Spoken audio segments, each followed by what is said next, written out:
Hey everyone, it's Tracy, and I thought I would just do this reintroduction because I have a lot more new subscribers since the close optional video, which I think has almost 500,000 views now. So people must be interested in close optional places.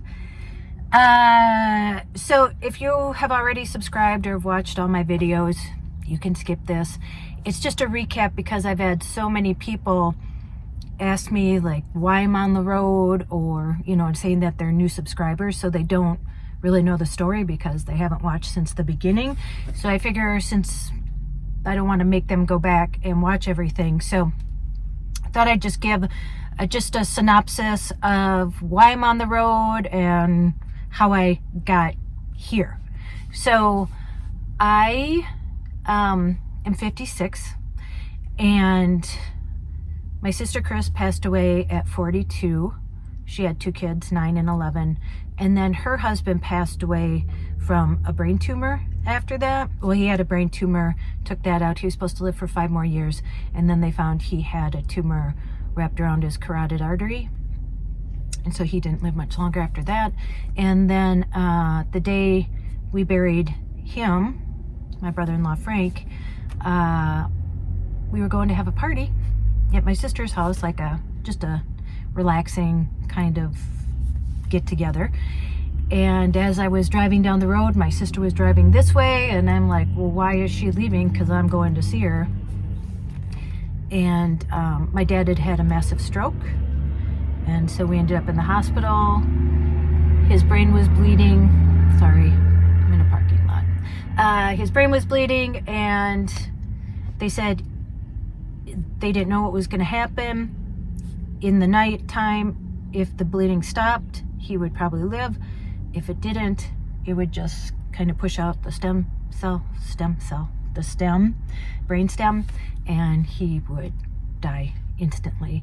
But it ended up stopping, which was a miracle, and he lived for 3 more years. He had to go through rehab and stuff.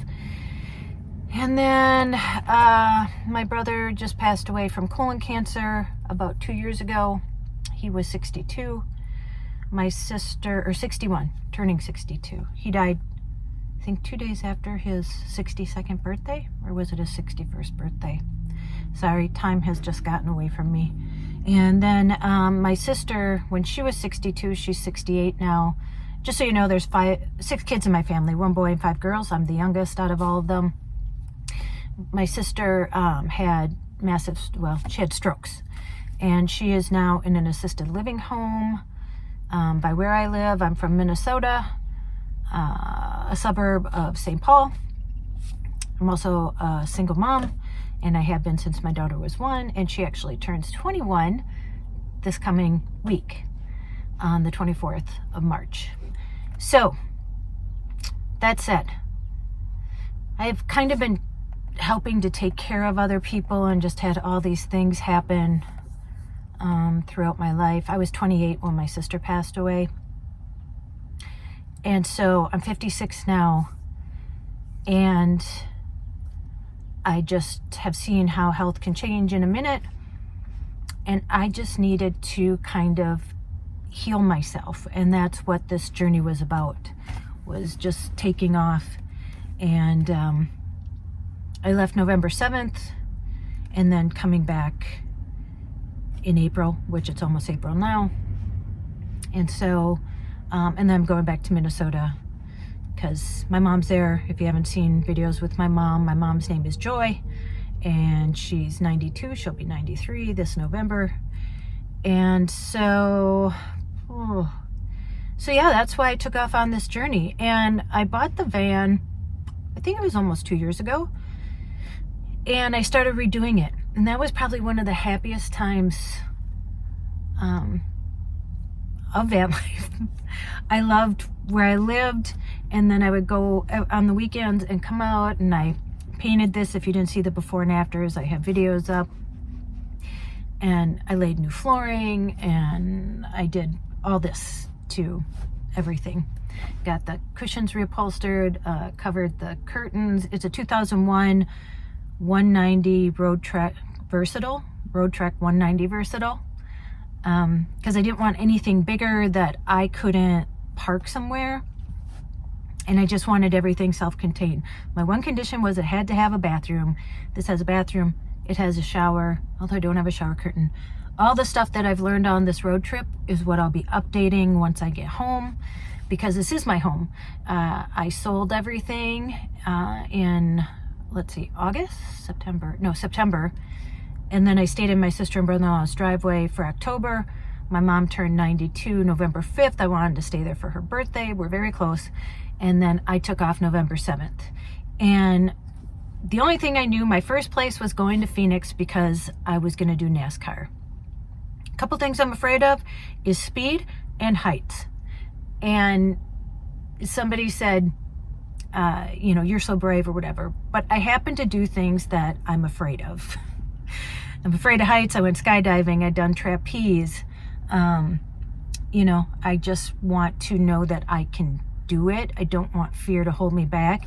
And especially learning from seeing my family, you know, my dad, my brother-in-law, my sister, and my brother were all in hospice. They all died in hospice. And I would look at them. I started with my sister. She was only 42. And I remember just looking at her in the hospital bed and wondering what she wished she would have done. And so that was kind of the whole point to the trip. My daughter's off to college. She's in Seattle. She goes to college there. I love her. She's the best thing that I've ever done. And she makes me so proud. And she's just the best kid ever. And I've been a single mom since she was 1. And so, so the journey began. And when I started this journey on November 7th, I only had 58 followers. And my mom, before I left, she was like, Tracy, I won't be able to know where you are or what you're doing. And just so you know too, my family members have my, what is it, where you can share your location. So they can always check to know where I'm at. And that's what they did along the way. They made sure, you know, and I would check in. I still do. But she was like, I won't be able to see what you're doing. And I said, well, listen, I'll make videos and then you can see what I'm doing. And I said, I'll put them on YouTube because she doesn't understand YouTube. So I said, then I'll take the link and I'll send it to you by email because she gets email. And then all she has to do is click on it. So still do that to this day. Actually, now that she knows how to get to my videos, she just brings it up and the new one comes up. So I don't have to send her the link anymore. She can look anytime. And she really enjoys it. She enjoys seeing my travels. And she loves reading the comments. That's one of her favorite parts. Oh, here comes a motorcycle. And so, yeah, so I had 58 followers. And then for some reason, and when I left that driveway, I did not really have a plan. I just knew I had to get to Phoenix by a certain time. And like that next Saturday to do NASCAR.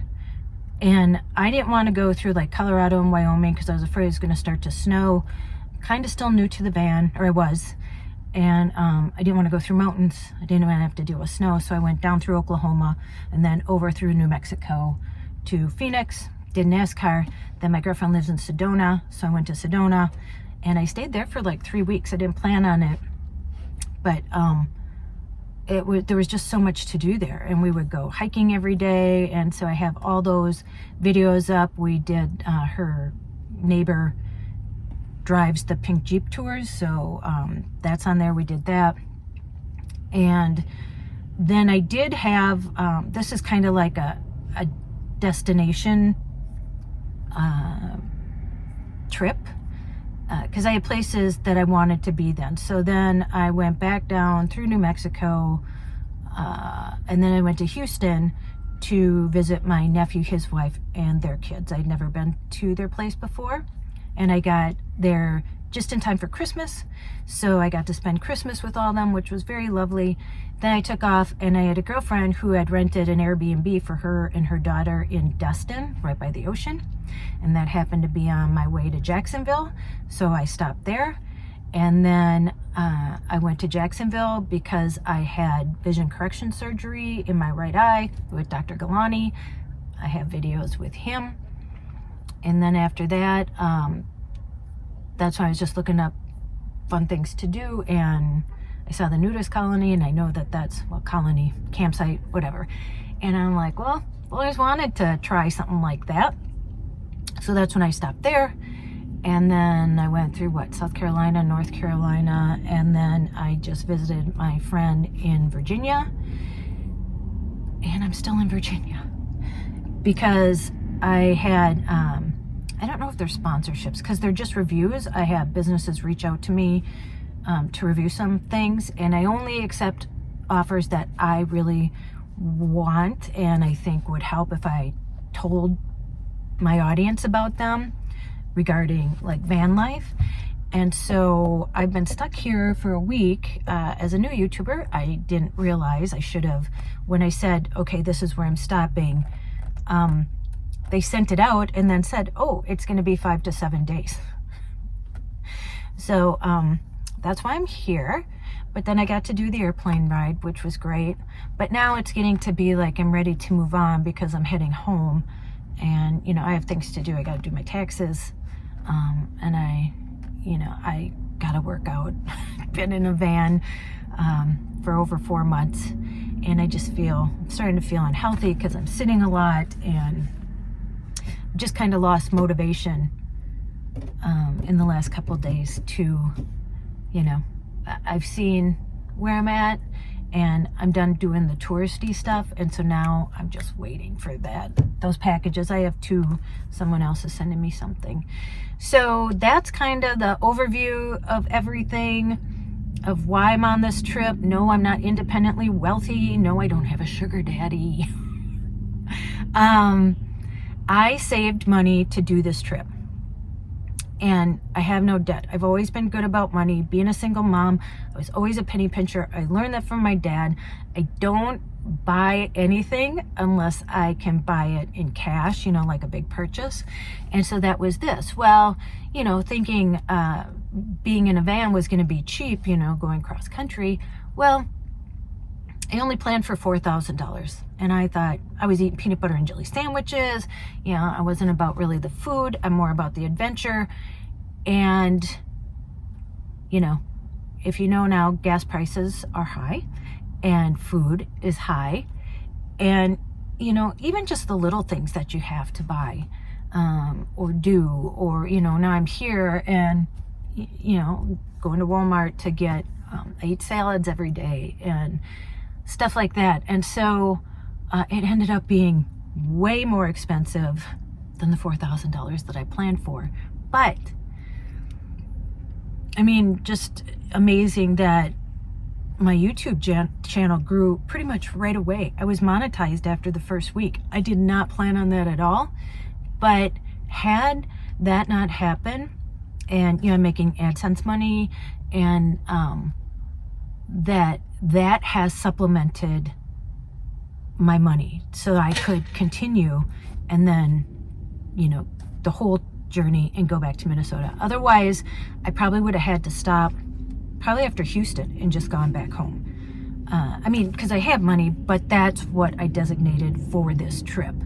So, you know, I just want to thank you all. Like, doing this whole trip never would have been possible if it wasn't for people subscribing and watching the videos, and some of you buy me coffee, and I've actually gotten PayPal donations, and I started an Etsy store because I'm making bracelets, which I have to get back to. But all those things together have really helped me on my trip. And I just want to send a thank you to everyone, even just for watching and coming along this journey. Unexpected, but what a delight. And if you could see, if you watch my first videos, what I've changed, how I've changed since now. I'm not afraid of bridges. I was afraid of bridges. I'm not afraid of bridges anymore. My sister and brother-in-law were on the 35 W bridge that collapsed in Minnesota. I tell that story on one of these videos. And So I'm not afraid of bridges anymore, and I'm not afraid of heights. If you saw me in the plane, I was just having fun, and Lee was amazing. And so yeah, so I just kind of wanted to, this is even longer than I thought it would be, but it's kind of a long story to squish all in one, but that's pretty much what you need to know to catch you up to where I'm at now. So this is for my new subscribers, just so if you don't want to go back and watch all my other videos, you don't have to. And that's the story. And now I'm headed home to Minnesota right after this. And I'm a makeup artist, and I'm also a paralegal. I'm a tattoo artist. I tattoo eyebrows. I do microblading. I'm an esthetician, a licensed esthetician. I'm a process server. So I have a lot of jobs. So when I go back, I have to get settled and then get my taxes done and then get everything moving back again, back home. But this is my home. I sold everything, moved into the van, moved out of my house I was renting. And yeah, I sold all my furniture. I sold everything or gave it away. And so I plan on living in the van. Right now, I cannot see any other way to live. I love it so much. But it will be nice to be back home. And then what I'm going to do from there is do like destination travels, you know, traveling cross country, you know, one after the other, all the things. It's been great. I've learned so much, but what I've learned too is that it will be nice to have like where I live, my hometown, and then be able to do traveling from there and set specific places to see, so I can see them and then go back. So that's just kind of what I plan on doing after this. And I'm gonna get my scuba diving certification, hopefully. I don't know, I have a practice one where you can go just to see if you even like it. So I have things planned that I wanna do when I get back home, different adventures. But yeah, so that's where I'm at. So I just wanted to update you for those who are new and just get you up to speed to where we're at now. So you don't have to go back and watch all of them if you don't want. If you do, go back and watch all of them. Okay, and always at the end of every video, and I don't even know how it even started. Maybe somebody else could tell you. I don't even know. I say go out and make an adventure, no matter how big or how small. You don't have to sell everything and move into a van. I already did that. If you want to, that's what you can. If not, if you want to try it, just take short trips. And you know, I say call someone you love. And my mom said when I was talking to her when I was back in Minnesota, make sure you call them and tell them that you love them. And then I always, when I was in Sedona with my friend Donna, we had gone to a church that she goes to, and I don't know what you call him. I'll just say a pastor because I don't know what he goes as. But he said, we've forgotten that we're magic. And it was just like, wow, yeah, we have. And so then I always say, don't forget your magic. So that's why I say that at the end, because I know somebody said one time, why do you say don't forget your magic? What does that mean? So that's what that means. Okay, well, I just said all that, so you go do that, okay? And thanks for tagging along with me if you're along for the rest of the journey. And yeah, I'll see you in the next one. Thanks for coming along. Bye.